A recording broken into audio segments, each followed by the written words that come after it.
தன்னோட முழு நேரத்தையுமே தனிமையில் செலவழிச்ச மஜ்னு அதுக்கப்புறம் என்ன பண்ணா? திரும்ப அவன் ஃபேமிலி கூட வந்தானா? சேர்ந்தானா? லைலாவை போய் பார்த்தானா? என்னாச்சு லைலாவுக்கு? தெரிஞ்சுக்கலாம் இந்த பகுதியில். காதலால் காதலை இழந்த காதலின் கதை. லைலா மஜ்னுவின் காதல் கதை. மஜ்னு பாலைவன காட்டில் தனிமையில் இருக்கும்போது அவனை சுற்றி இருக்கக்கூடிய அந்த காட்டு விலங்குகள் அவனுக்கு பாதுகாப்பு கொடுத்துட்டு இருந்துச்சு இரவு நேரங்களில். அந்த வழியாக நகரத்தை நோக்கி வரக்கூடிய பயணிகள் நிறைய பேர் அவன் அங்கே இருக்கிறத பார்ப்பாங்க. மஜ்னு தனியாக நின்றுக்கிட்டு கவிதைகளை வாசிக்கிறதையும் ஒரு குச்சியை வச்சு மணல் மேலே கவிதைகளை எழுதிக்கிட்டு இருக்கிறதையும் வாடிக்கையாக வச்சிட்டு இருந்தான். இதை டெய்லி அந்த சைடு போகிறவங்க பார்க்குறாங்க. அவங்களும் கூப்பிட்டு பார்த்தாங்க.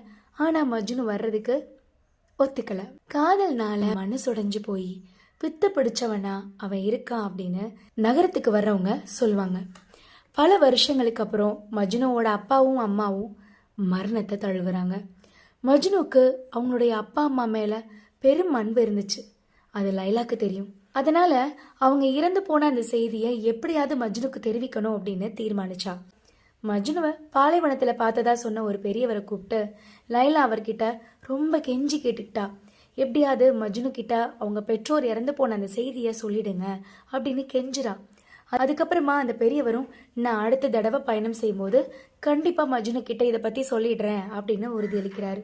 அந்த பெரியவர் லைலா சொன்னதை செஞ்சாரா? மஜ்னுக்கு அவங்க அப்பா அம்மா இறந்து போன விஷயம் தெரிஞ்சுதா?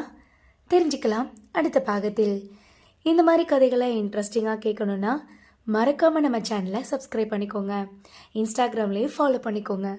மீண்டும் இதே மாதிரி அழகான கதையில் உங்களை சந்திக்கும் வரை உங்களிடமிருந்து விடைபெறுவது நான் ஜீனத். நன்றி.